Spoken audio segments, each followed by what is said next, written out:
Bom dia, irmãos. A graça e a paz do Senhor Jesus. Amém? Bom, irmãos, que bom estarmos juntos, mais uma vez louvando ao nosso Deus vivo.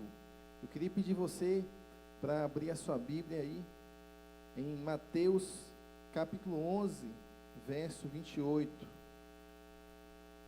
Mateus, capítulo 11, verso 28 até o verso 30, irmãos. A mensagem de hoje, irmãos, se a gente tivesse que dar um título a ela, seria um convite aos cansados. E é nada mais, nada menos do que Jesus faz nesse texto que nós vamos ler. Ele faz um convite àquele que está cansado, sobrecarregado. Mateus 11, verso 28. Os irmãos encontraram, amém? Abriu sua Bíblia? Já? Então vamos ler. Vinde a mim, todos os que estáis cansados e oprimidos, e eu vos aliviarei. Tomai sobre vós o meu jugo, e aprendei de mim, que sou manso e humilde de coração, e encontrareis descanso para as vossas almas, porque o meu jugo é suave, e o meu fardo é leve. Eu queria convidar você a ler esse texto mais uma vez. Se você dedicou atenção dessa vez, dedique ainda mais nessa segunda vez agora, irmãos. Jesus está fazendo um convite.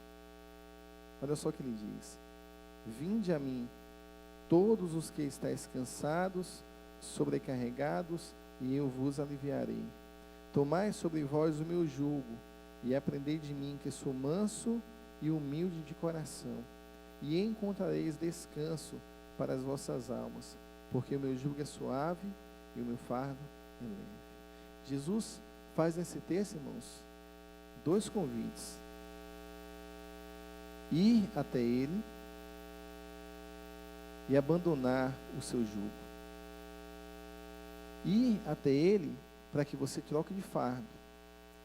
O seu fardo pesado, você vai deixar à beira da cruz. E você vai agora pegar um fardo, outro fardo. Um fardo que o próprio Senhor Jesus Cristo disse que é leve, e colocar sobre si. O jugo é aquele que os irmãos que conviveram no campo sabem que o jugo é como um cabresto, que se coloca em um animal para dar direção ao animal, para conduzir, para dar norte. A ilustração que Jesus usa para nós é a seguinte: você vai trocar de fardo e você vai entregar a direção da sua vida a mim. Se você fizer isso, você vai alcançar uma alma que vive de um descanso que eu dou. Ele diz no verso 29, e encontrareis descanso para as vossas almas. E lá no verso 28 ele diz que o cansado, o sobrecarregado, o oprimido, vai ser aliviado. Pois bem, irmãos, agora eu vou fazer uma pergunta aqui que talvez para você não tenha sentido nenhum. Quem aqui já dormiu no volante? Levanta a mão, por favor. Você dormiu no volante? Levanta a mão. Pode confessar seu pecado. Eu dormi no volante, pastor. Aí, amém. Pode baixar. Agora eu vou facilitar. Quem aqui conhece alguém que dormiu no volante? Pode levantar a igreja inteira. Conhece, irmãos? É assim mesmo. Amém. O primeiro culto foi assim também.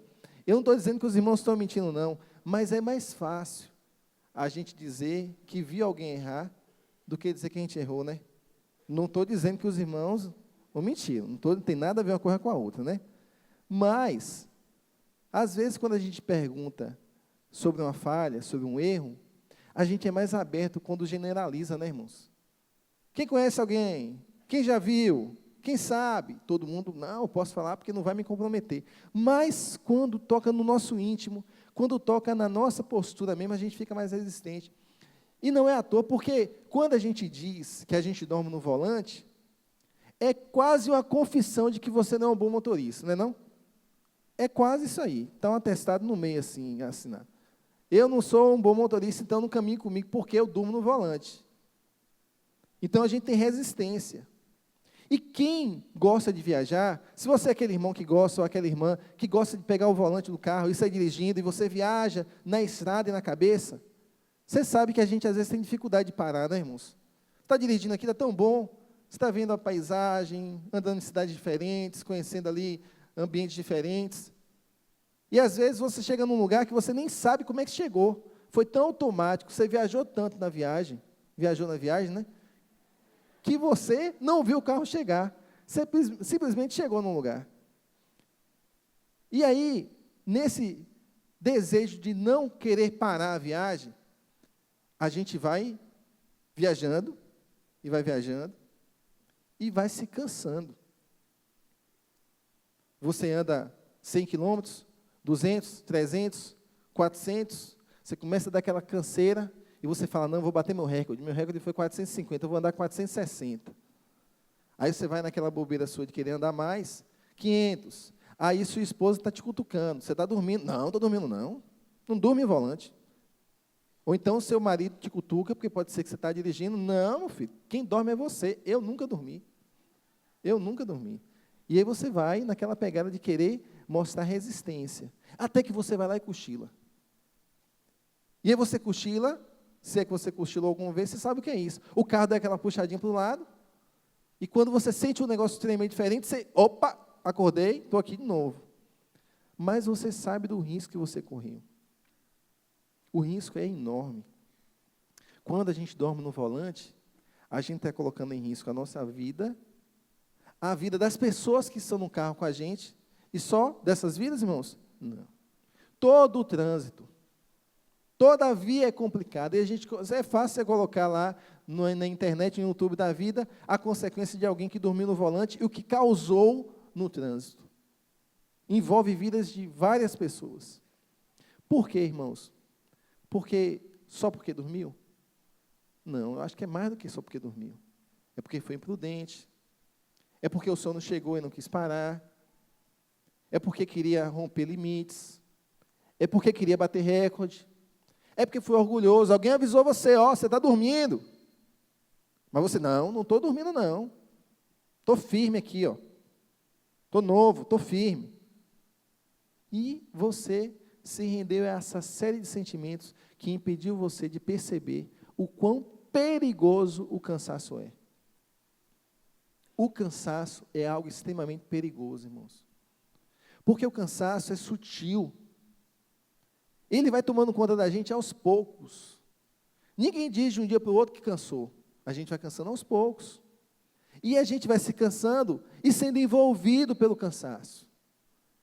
E o complicado disso tudo é que o cansaço não prejudica só a você. Assim como na direção do carro, o cansaço prejudica você, as pessoas que estão próximas de você, intimamente ligadas a você, mas também as pessoas que convivem de uma forma geral com você. Porque eu e você temos vínculos, temos relacionamentos. Se eu estou cansado, eu não estou inteiro. Se eu estou cansado, eu tenho um pedaço de mim. É um pedaço meu que está disponível, o outro pedaço está cansado, o outro pedaço não existe. E ninguém quer um pai de pedaço. Ninguém quer uma mãe de pedaço. Um cônjuge, um filho, um membro ativo na igreja, um amigo de pedaço. Ele se tornou um pedaço porque o cansaço tomou ele se apercebeu, mas não cuidou, e agora ele é refém do cansaço. E nós, irmãos, todos nós, parece que somos tentados a colocar em nossa boca, em nossos lábios, um discurso do cansaço. E às vezes é cansaço mesmo, mas às vezes o cansaço flui da gente de uma forma assim que a gente nem percebe. A gente parece que é uma geração que fala do cansaço com facilidade. Talvez até com razão, mas observe. Pastor, eu não aguento mais. Eu estou cansado de pagar tanto imposto.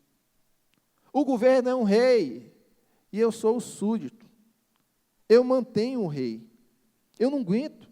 Eu pago imposto sobre imposto sobre imposto. É dobrado, é levado ao cubo, e aí vai. Pastor, eu não aguento mais, eu estou cansado, sabe de quê? De insegurança. Aonde eu vou tem insegurança. Não tem um bairro seguro, não tem uma rua segura, qualquer lugar você pode ser roubado. A insegurança é demais, eu não aguento mais, pastor, eu estou cansado de insegurança. Pastor, eu estou cansado de corrupção. Eu não aguento tanta corrupção. Pastor, eu estou cansado de trabalho. Cansei de trabalhar, meu trabalho é muito pesado, pastor. Ô, pastor, deixa eu te falar uma coisa. Deixa eu te mostrar minha agenda aqui. Ó, segunda, terça, quarta, quinta, sexta, sábado, domingo. Começou de novo, pastor. Segunda, terça, quarta. Todo dia está lotado. Eu estou cansado demais, eu não aguento olhar para minha agenda. A gente vive assim, irmãos. E quem vive cumprindo meta sabe mais ainda do que eu isso. Tem que bater meta. Tem que cumprir. Tem que ter horário. Tem que ter prazo. Tem prova, segunda, terça, quarta, quinta e sexta. Tem teste, segunda, terça, quarta, quinta e sexta. Tem avaliação, um monte de coisa. Um monte de prazo para cumprir. Pressão, pressão, pressão. E a gente fica atarefado. Né, irmãos? A gente fica cansado. E aí surge algo que a gente chama da tecnologia, que veio para ajudar a gente, né, irmãos? A tecnologia. Então, a tecnologia vem para ajudar os nossos relacionamentos. A tecnologia vem para ser uma bênção, ela vai ser mais prática. Eu vou conseguir relacionar-me melhor com as pessoas. Ó, tecnologia, irmãos. E aí, essa tecnologia aqui veio para me servir, eu passo agora a servir ela. A tecnologia. Já tenho um monte de prazo para cumprir. Um bocado de pressão na minha cabeça, um bocado de atividade. E agora eu tenho o WhatsApp. Não estou combatendo o WhatsApp, não. Estou falando do uso dele. Tenho o WhatsApp. E o WhatsApp é um elemento tão fundamental na minha vida, porque quando eu durmo, e eu passo as poucas horas do meu sono, 6 horas, 7 horas dormindo, e eu acordo, a primeira coisa que eu tenho que consultar é o WhatsApp, irmãos. Porque o WhatsApp me coloca antenado com a humanidade. Então, aquelas 6 horas que eu passei de sono, foram 6 horas perdidas. O WhatsApp vai me atualizar. Então, eu acordo, a primeira coisa que eu faço, não vou orar, ler Bíblia, não, tomar café, não. Eu vou para o WhatsApp. E o WhatsApp me consome na minha madrugada, o WhatsApp me consome no meu café da manhã. Se eu vou trabalhar, o WhatsApp está lá. Se eu vou almoçar, o WhatsApp na mesa. Vou de novo trabalhar, tá, o WhatsApp. De noite vou jantar, o WhatsApp na mesa, irmãos. De noite na cama, o WhatsApp na cama também. É a tecnologia que veio para servir a gente. E que a gente agora passa a servir a tecnologia. A tecnologia que faz com que as informações cheguem a cada vez mais rápida para você. E você está sabendo o que está acontecendo no grupo da sua família, no grupo da escola, no grupo da faculdade, no grupo do trabalho, um bocado de grupo. Você está sabendo da vida de todo mundo no grupo, o que elas querem mostrar, lógico, mas você está sabendo. E você está sendo consumido por essa série de informações. Tanto é que essa informação corrompe a gente tanto, que às vezes no culto, a gente não tem tempo para estar no culto sem o WhatsApp ligado. A gente não tem tempo para estar no culto sem uma ligação atenta. Eu não estou dizendo que se surgir uma ligação, que você tem algo que está vivendo no seu momento, que você precisa estar ligado, sim, você tem toda a liberdade de sair. Mas e quando não tem algo que é tão fundamental assim, e você viu soar o telefone? E você tem que sair para atender, porque a sua angústia é tão grande que você não sabe ficar no culto sem ter notícia do que está fora do culto. WhatsApp, telefone, tanta coisa, rouba a paz da gente, rouba o tempo da gente. E por conta das nossas prioridades erradas, a gente pode se cansar. Por conta dos nossos compromissos equivocados, a gente pode se cansar. Mas não, pastor, todo mundo cansa. Todo mundo se cansa. Você vai sendo, então, se todo mundo se cansa, você vai sendo, então, tomado pelo cansaço. Não combate ele, ele te combate. Não reflete sobre ele, ele reflete sobre você. E me parece, irmãos, que esse texto que nós lemos, não sei se foi tão atual quanto hoje. Porque o que Jesus está dizendo é, venham a mim todos os cansados e sobrecarregados. Eu não sei se nós vivemos um tempo, irmãos, em que os nossos relacionamentos, em que a nossa rotina nos cansasse tanto quanto essa. Porque ao passar do tempo, mais compromissos nós assumimos, mais nos é cobrado, mais formação nós temos que ter, mais atividade nós temos que ter. E às vezes você escolhe atividades equivocadas, que não são prioridades para a sua vida, porque está tocando assim, o rio está tocando assim, e você vai. Eu sei, irmãos, que o campo tem todo o desconforto que, às vezes, a cidade não nos oferece. Ela oferece um conforto, uma formação, né? Mas o campo ensina a gente muito, irmãos. Há quem diga que o campo até está sendo tomado por isso, mas eu ainda digo que o campo tem muito a nos ensinar quando a gente fala de aproveitar a vida. Porque quando você vai para qualquer congregação dessa que a gente tem no interior, você vê que o tempo passa diferente do nosso. Um dia desse eu fui à congregação, irmãos, eu fiquei na porta da congregação, fiquei olhando assim, os irmãos conversando. Eu estava conversando assim, sabe aquela conversa sem pressa? Sem pressa. Ô, fulano, como é que você está? E parava, ouvia o outro falar. Depois que o outro falava, ele falava, olha que negócio, aqui é quase normal um negócio desse. Você ouviu o outro falar para depois você falar? Não. A gente está emendando a conversa, está dando norte, porque o negócio é dinâmico demais. E quando alguém toca em você, você tem que parar para conversar com as pessoas ao mesmo tempo. Então, é quase um grupo de WhatsApp aqui na área da igreja, aqui assim, está conversando com um bocado de gente. Lá não. Lá você vai na casa de alguém, você gasta tempo com alguém, você conversa com alguém, o culto não tem pressa. Até a oração não tem pressa. O que eu vou fazer? Depois eu vou estar com minha família em casa. A gente não. Depois daqui a gente marca um bocado de compromisso na nossa agenda. Um bocado. Talvez tenha gente que está aqui pensando no que vai fazer depois daqui. Num dia de domingo. Eu tenho que passar na casa de fulano, de Beltrano, não sei o quê, não sei o quê. Segunda-feira eu tenho que fazer isso, isso. Semana vai ser horrível. O tempo. E sabe o que vai acontecer, irmãos? Nós vamos ficando adoecidos pelo tempo. Cansados, sobrecarregados por conta do tempo. Ou pela falta do tempo. Vai corroendo a gente. E a gente, porque não tem tempo, vai fazendo tudo rápido, fica tudo superficial, não tem profundidade em nada. E aí adoece. Adoece porque não tem intimidade, não tem profundidade, não tem raiz, adoece. E todo mundo fica à flor da pele, né? Todo mundo à flor da pele. Eu me lembro que em Massacará, eu olhava quando não estava chovendo, o povo ficava estressado, irmãos, quando não chovia lá. Porque fazia um calor retado, né? Aquele calor assim, e não tinha chuva, não tinha plantação. O povo ficava agoniado. Aqui não, é só a gente sair na rua, o povo fica estressado, não precisa. Você saiu no trânsito, o povo está estressado. Não precisa chovendo, sem chover, está do mesmo jeito. A gente é assim. E facilmente eu me incorporei isso já. Sai no trânsito, aquela tensão. E aí, irmãos, quem já viu um acidente de trânsito aqui? Todo mundo, quanta gente já viu um acidente de trânsito, né? Você já viu discussão de trânsito? Eu vi discussão de trânsito há uns 20 dias, mais ou menos, atrás. Uma mulher estava no carro da frente, o outro rapaz encostou no fundo do carro dela. Mas não quebrou o para-choque dela, não. Arranhou o para-choque assim, mais ou menos. E virou uma confusão. O trânsito parou todo porque tinha arranhado um negocinho ali. Ah, pastor, ele tinha que queixar o prejuízo dele? Eu não sei se valeu a pena pelo prejuízo que ele deu para o trânsito todo e pelo desgaste emocional que gerou ali. A menina, coitada, estava toda quinhadinha assim, o cabo crescendo em cima dela, com um arranhãozinho que ele deve ter causado no carro dela. Parece, irmãos, que tem gente doida para encontrar um motivo para brigar.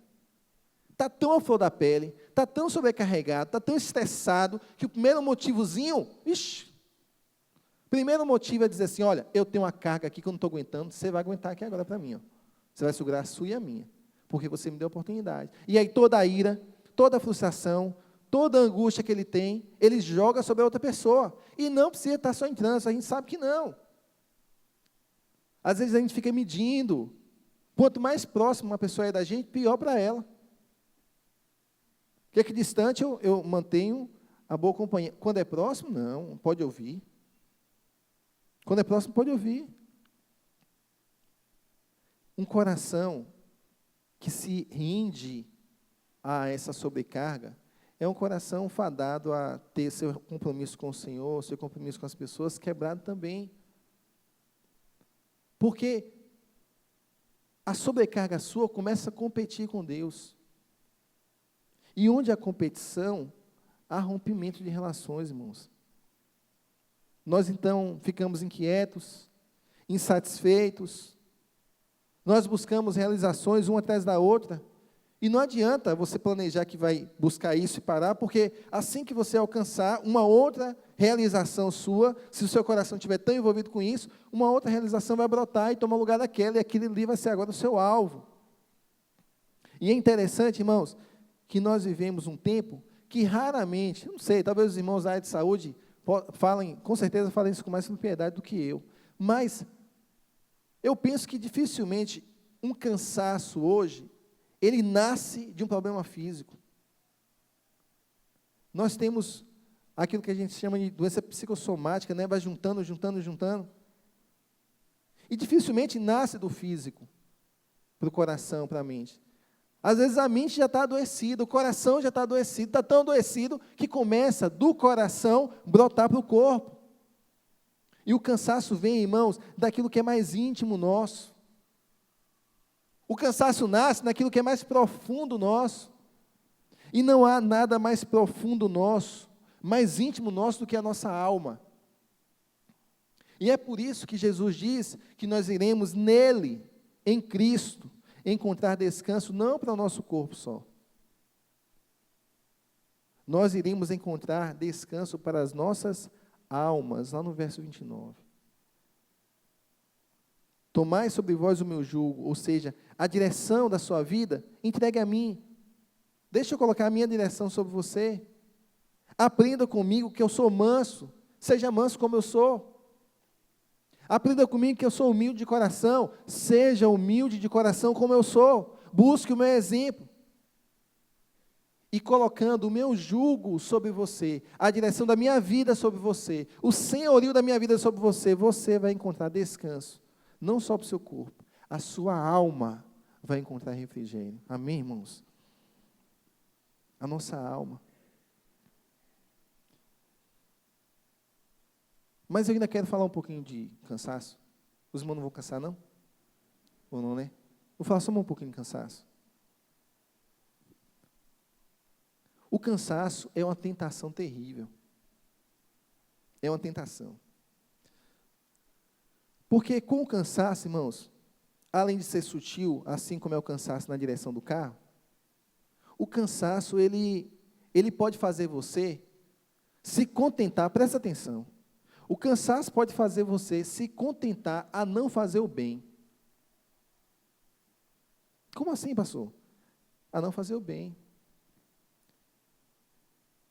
Quem sabe fazer o bem e não faz, peca.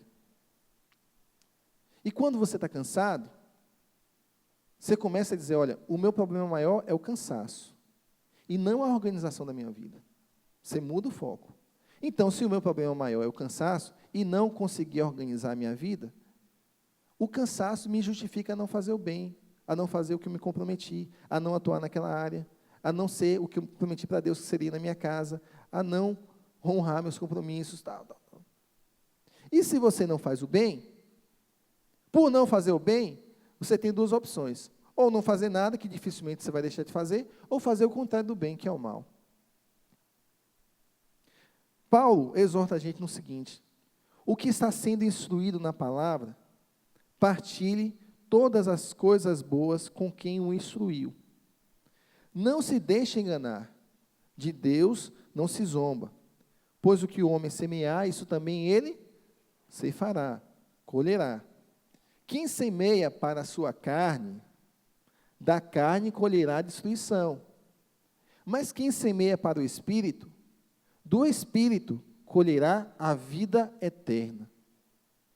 E diz, e não nos cansemos de fazer o bem, não nos cansemos de fazer o bem, pois no tempo próprio colheremos, se não desanimarmos.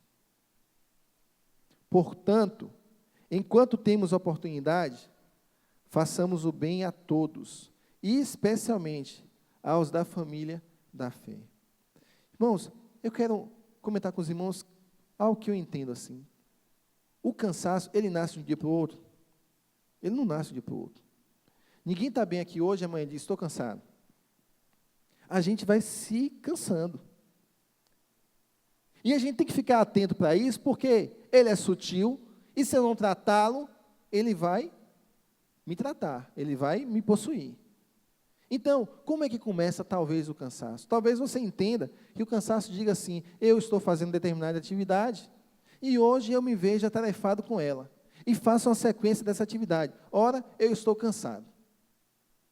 Só que até aí tudo bem, né, irmãos? Quem é que não está cansado? Todo mundo pode estar cansado. Se eu perguntar se alguém está cansado, estou cansado. O problema não é estar cansado. Porque cansar faz parte até fisiologicamente da gente. A gente se cansa mesmo. Deus nos fez assim, inclusive determinou que nós deveríamos descansar. Ter um dia para o Senhor. Cansaço faz parte, mas quando nós não tratamos o cansaço, quando nós não olhamos com responsabilidade para o cansaço, quando nós não tentamos organizar a nossa vida para impedir que o cansaço cresça, a gente começa a ficar refém dele. E aí, não é só dizer que está cansado, é dizer assim, irmão, eu estou no limite. Eu estou no limite. Eu não aguento mais. Perceba que não é só cansaço? É um pouco mais de cansaço. É dizer assim, ó, eu estou no limite, eu não aguento mais, eu já fiz demais. E aí o problema é que de constatar que você está cansado, agora o seu coração passa a ser um coração murmurador. Eu não suporto mais, pastor. Eu não aguento mais. Eu estou no limite. Se você não trata isso, se você não olha com clareza para o seu coração, e não procura organizar a tua vida, esse negócio vai avançar. E você vai dizer assim, eu estou cansado. Depois você vai dizer, eu estou no limite, eu não aguento mais. Depois você vai dizer, eu estou esgotado, desisto. Pronto, aí já abandonou. O compromisso que você tinha firmado lá atrás, seja qual for, na tua casa, na tua igreja, no teu trabalho, nos seus sonhos profissionais, nos seus vínculos afetivos, seja qual for. O compromisso que você lançou lá atrás, você deixou cansar-se por ele, você não tratou. Você ficou no limite com ele, você não tratou. E agora você está esgotado e você já abandonou ele. Você não tratou, já abandonou. Percebe, irmãos, que começou legítimo. Começou com um simples cansaço. Mas o seu olhar não foi apurado sobre ele, ele foi crescendo. E agora você já não faz mais o que tinha se comprometido a fazer. Seja consigo mesmo ou com Deus. Para aí, irmãos? Acho que não para não, piora. Se você cansar e não tratar, se você chegar num limite e não tratar, se você se esgotar e não tratar, vai vir uma coisa pior, vai vir amargura no seu coração. Porque você vai olhar para trás e vai dizer, dei um duro retado, deixei para lá. Dei um duro retado nisso aí, me joguei todo nisso aí, me joguei toda nisso aí.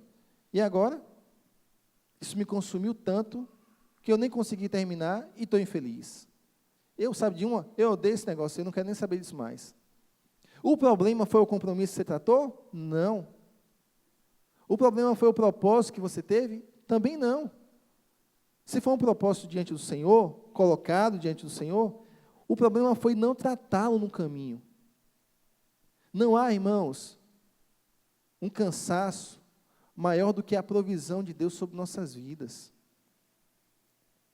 E se o Senhor te levantou para algo, se o Senhor levantou você para ser luz, de uma forma bem geral, eu vou falar aqui. Se o Senhor levantou você para ser luz e sal num lugar, na sociedade que você está, se o Senhor te levantou para ser um servo atuante onde você está, o cansaço não vai ser maior do que a promessa dele na sua vida. Seu Deus é muito maior do que esse cansaço. O que nós precisamos fazer é dizer, Senhor, eu me vejo como um cansado. Eu me vejo, Senhor, como um sobrecarregado. E eu preciso ir até o Senhor, porque o Senhor me prometeu ter refrigério na minha vida. O Senhor me prometeu fazer com que eu encontrasse descanso para a minha alma. O Senhor me prometeu fazer com que eu encontrasse uma vida aliviada diante do Senhor. Agora, como é que eu divido isso? O que é sobrecarga? Sobrecarga é uma carga mal administrada. Sobrecarga é uma carga mal gerida. Se você olhar um caminhãozinho, ele tem determinado peso para levar, né, irmãos? A carga, ele pode levar aquela carga? Ele pode. Mas quando a gente gerencia a carga mal, a gente coloca mais do que deve, o que o caminhão fica? Sobrecarregado. É bem simples, né? Na nossa vida, a gente também tem carga. Tem carga. A gente, na vida, Cristo não disse que a gente não teria aflição. A gente tem as aflições da vida. Quais são as cargas que a gente tem na vida? A gente tem a carga do cuidado, a gente tem que se cuidar, a gente tem a carga do trabalho, todo mundo tem que trabalhar mesmo. A gente tem a carga do zelo, tem que zelar pelas coisas que você tem. do seu cônjuge, você tem que cuidar do coração do seu cônjuge, dos seus filhos, você tem que cuidar da educação dos seus filhos, são cargas. Sua formação, você tem que se empenhar na sua formação. Seu serviço na igreja, você tem que se empenhar no seu serviço na igreja. Seus vínculos afetivos, você tem que ter vínculos afetivos, você não é uma ilha. São cargas que a gente tem que saber administrar. É fácil, pastor? Não é fácil, não. Mas faz parte da vida, irmãos. Não são tentações que a gente pode dizer que não tem escape. Paulo diz em 1 Coríntios 10, 13, que não sobreveio a vocês tentação que não fosse comum aos homens. E Deus é fiel, Ele não permitirá que vocês sejam tentados além do que podem suportar. Mas, quando forem tentados, Ele lhes providenciará um escape, para que possam suportar. Tem cargas da vida mesmo, que o Senhor vai dar direção para a gente. Mas o que a gente tem que pensar aqui não é na carga. A carga faz parte da vida. As atividades fazem parte da vida. Compromissos fazem parte da vida. O que a gente tem que pensar aqui, irmãos, diante do Senhor, é como eu estou gerenciando esses compromissos.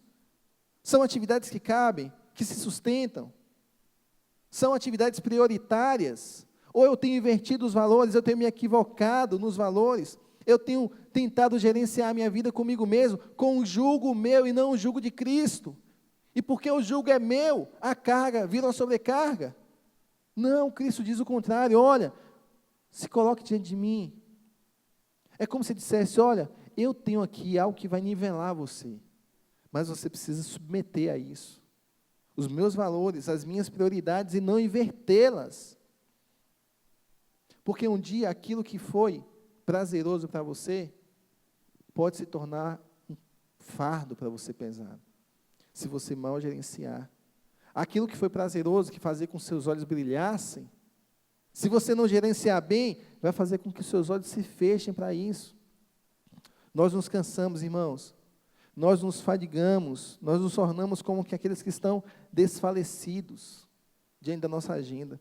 E você sabe qual é o problema pior que eu acho nisso aí, irmãos? É quando a gente não reconhece isso. O nosso problema cresce quando a gente não reconhece. Porque parece que a gente, assim como não quer dizer que dorme no volante, a gente não quer reconhecer quando a gente está cansado. Para tratar, sabe? Eu não estou falando aquele reconhecimento da boca para fora, não. Eu estou dizendo assim, ó, eu estou cansado, eu preciso tratar isso. A gente não reconhece. Ou se a gente reconhece, é da boca para fora e não trata. Por que isso? Por que no Evangelho isso, irmãos? O Evangelho não é isso. O Evangelho tem que ser entendido por mim e por você como um lugar em que os doentes estão. E nós devemos louvar o Senhor porque Ele não veio para os sãos, Ele veio para os enfermos. Eu digo aos irmãos sempre isso.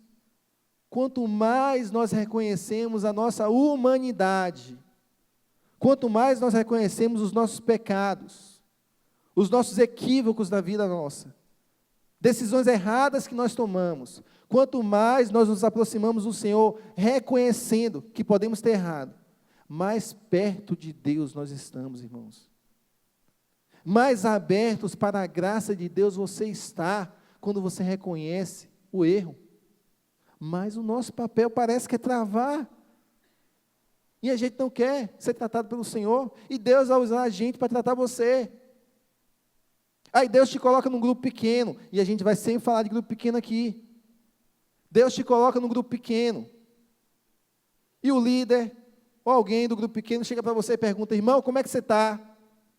Estou bem. Está bem mesmo? Estou bem. Ele não sabe como é que está seu coração. Se ele soubesse, ele não engolia essa aí. Ele não sabe como é que está a tua casa. Ele não sabe como é que está seu dia. Ele poderia até ser um instrumento de Deus para você, mas você escolheu dizer está bem. Por quê? Será que o Evangelho não nos convida, irmãos, a entender que o Evangelho é eu sendo instrumento de Deus para cuidar da sua vida e você sendo instrumento de Deus para cuidar da minha? A gente é resistente. E a gente fala, em nome da força que a gente diz ter, que não precisa chorar, que não tem que se abrir, que não tem que ser tratado. Por quê?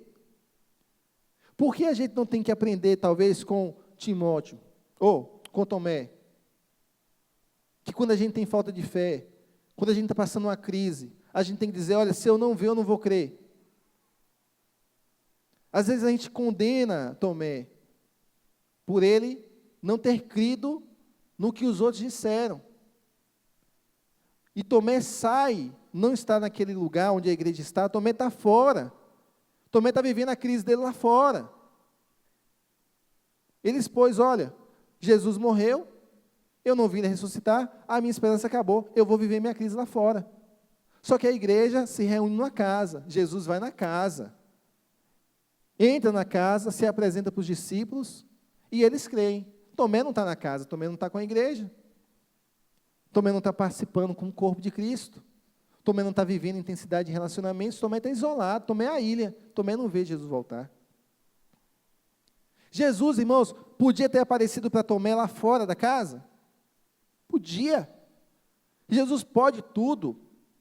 Mas perceba se não tem uma intenção aí nisso. Tomé só vê Jesus quando Tomé volta para casa. E na casa, no meio do corpo, do lugar onde Deus trata, da igreja de Cristo, Jesus aparece para Tomé. Só quando Tomé vive sua crise, mas quando volta para ser tratado, é que Jesus aparece e diz, Tomé, olha aqui, toca aqui. Tomé diz, Senhor meu e Deus meu. Reconcilia.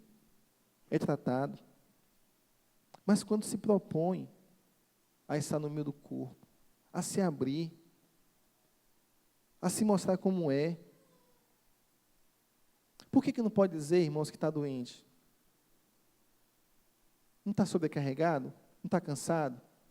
Por que não pode se abrir com alguém? Entenda, a promessa de Jesus, eu vou repetir para os irmãos, não é para qualquer um.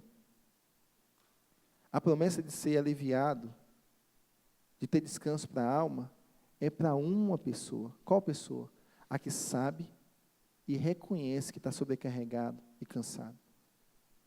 Se a gente passar a nossa vida toda sem perceber e reconhecer nossa sobrecarga, nosso cansaço, a gente vai estar dizendo não o tempo todo para o que Deus quer fazer na nossa vida. Só quando eu me vejo, humano que sou, limitado que sou, eu reconheço o quanto eu careço da graça do Senhor Jesus. Amém, irmãos?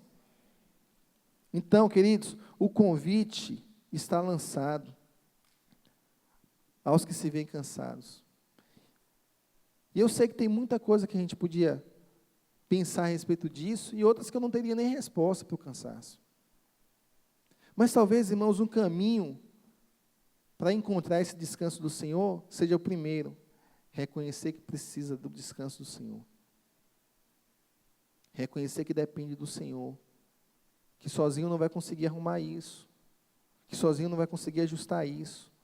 Eu preciso saber que estou doente, porque só doente procura um médico. Eu preciso saber da enfermidade, porque se eu não reconhecer a enfermidade, para que cura? Eu preciso reconhecer. Mas, em segundo lugar, irmãos, eu preciso fazer algumas paradas. Você pensou você dirigindo no carro na estrada? Que bom dirigir, é tão bom, empolga a gente vai dirigindo. Mas imagine você andando aí 5 horas sem almoçar. O que você faz? Para. Almoçar é quase uma parada obrigatória. Você vai dirigindo, seu carro é movido a vento? Não é combustível. Então, o combustível uma hora vai acabar. Quando o combustível está num limite na reserva, o que você faz, irmão? Para. Parada obrigatória. Às vezes você teve algum problema lá, num pneu furado, alguma coisa, você vai continuar o carro com o pneu furado? Não vai. Parada obrigatória. Você vai no banheiro? Parada obrigatória. A nossa vida com o Senhor, irmãos, é a mesma coisa que o caminho para o final dessa reflexão. Nós, na nossa caminhada, para que não sejamos reféns do cansaço, e a gente não durma no volante, e comprometa a nossa viagem, a gente tem que fazer algumas paradas obrigatórias. Uma parada obrigatória que você tem que fazer, e que eu tenho que fazer, é olhar a minha vida. e ser grato a Deus por tudo que eu alcancei nela. Eu já disse aos irmãos várias vezes aqui, eu repito, eu preciso parar para olhar quem eu fui e quem eu sou.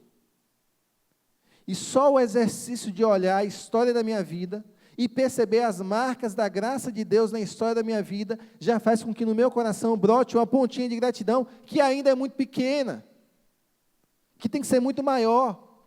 Mas eu preciso fazer o exercício de olhar a minha vida, irmãos. Eu preciso. Eu quero contar para os irmãos aqui uma historinha rápida aqui. Eu já contei para os irmãos uma vez, isso não sei se vocês lembram, se não lembrar até é bom, a gente aplica de novo, né?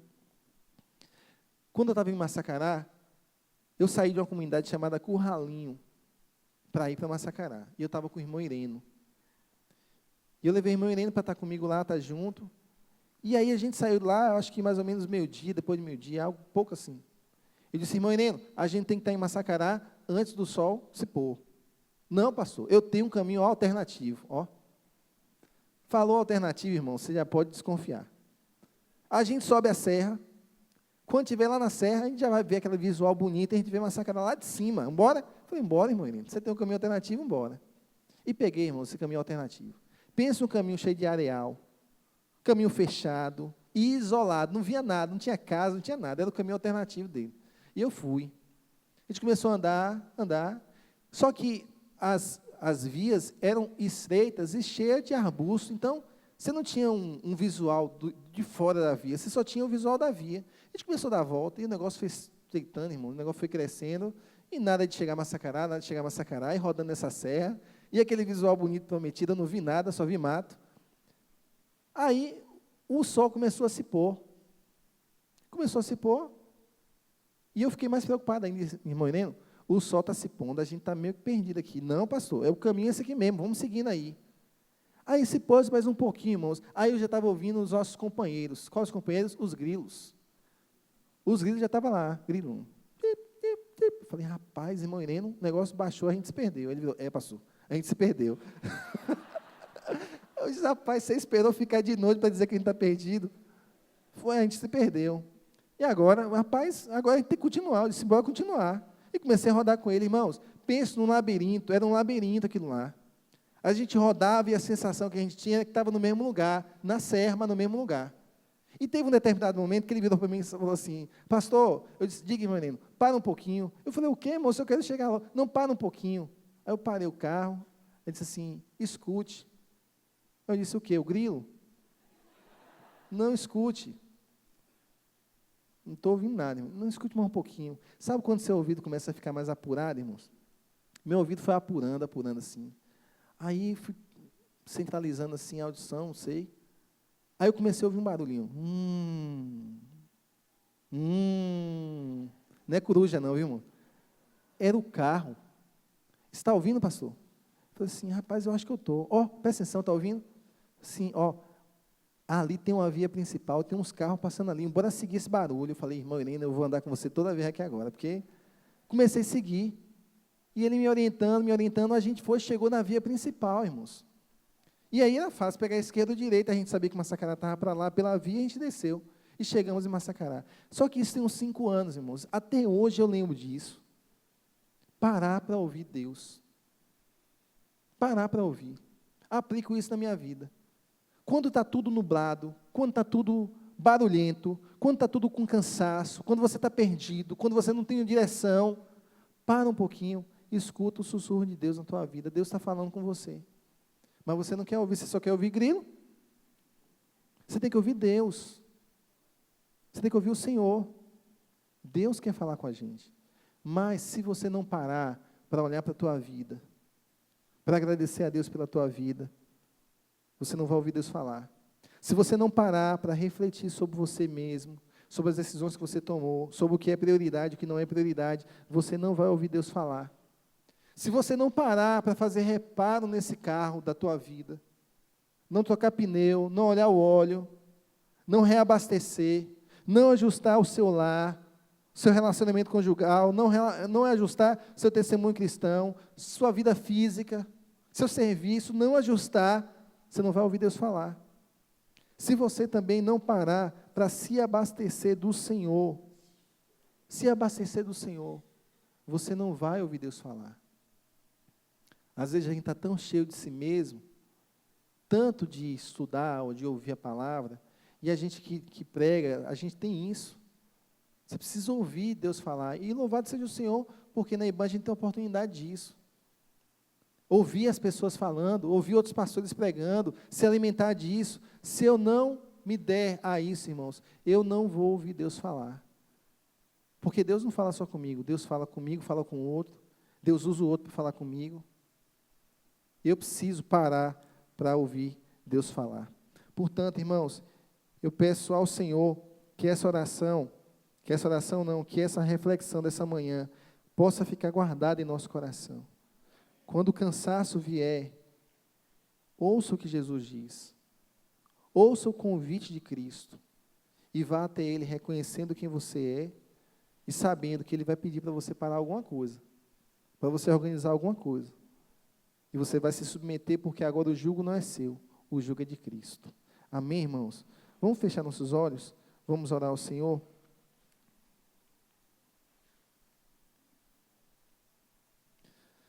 Ó Senhor, o Senhor nesse texto lido, o Senhor Jesus, Pai, nos exorta que nós precisamos aprender dEle, aprender que Ele é manso e humilde de coração. E se Ele pede para que a gente aprenda, Senhor, é porque a gente não sabe ainda. Então nos ajuda, Senhor, com o nosso coração, a reconhecer o quanto dependentes da Tua graça nós somos. Nos ajuda com o nosso coração a reconhecer, Senhor, o quanto nós temos a aprender ainda na nossa caminhada contigo. Talvez essa caminhada nossa, a gente começou bem, começou submetendo ao Senhor tudo, e com o passar do tempo a gente foi se achando experientes, conhecedores do caminho, e a gente foi se perdendo nesse caminho. Talvez, Senhor, na nossa relação contigo, nas nossas decisões, na nossa vida, a gente buscou rotas alternativas e não a principal. E a gente se perdeu. Nos ajuda, Senhor, com o Teu Espírito Santo, a fazer com que essas nossas escolhas erradas se tornem claras diante de nós. E não só claras, que Teu Espírito Santo nos ajude com coragem a gente a pedir ajuda, a reconhecer no Senhor a nossa fonte de consolo, a reconhecer que no Senhor nós temos a fonte única de descanso para as nossas almas. O descanso da nossa alma, Senhor, não vem nos nossos desejos, nas nossas aspirações. O descanso das nossas almas vem no Teu Filho Jesus. Que nós sirvamos a Ele com alegria, Senhor. Nos ajude em nossa casa, nas escolhas que temos feito em nossos lares. Nos ajude, Senhor, a colocar prioridades que o Senhor tenha como prioridade para a nossa casa.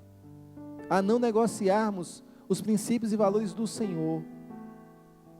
E Deus, se preciso for, que a gente pare para trocar algo, pare para renovar, ou pare para refletir, dar um descanso para alguma área da nossa vida. Se a prioridade for o Senhor em nós, que nós possamos parar, Senhor, para a Tua glória. Se a prioridade for o Senhor em nós, que o Senhor nos conduza a isso. Em nome do Senhor Jesus, Pai, traga do Teu consolo a cada um de nós aqui. Traga do refrigério do Senhor a cada uma das nossas vidas, e que isso se estenda aos nossos lares. Em nome do Senhor Jesus, Pai. Amém. Amém. Louvado seja o Senhor, irmãos. Nós estamos dispensados. Deus os abençoe.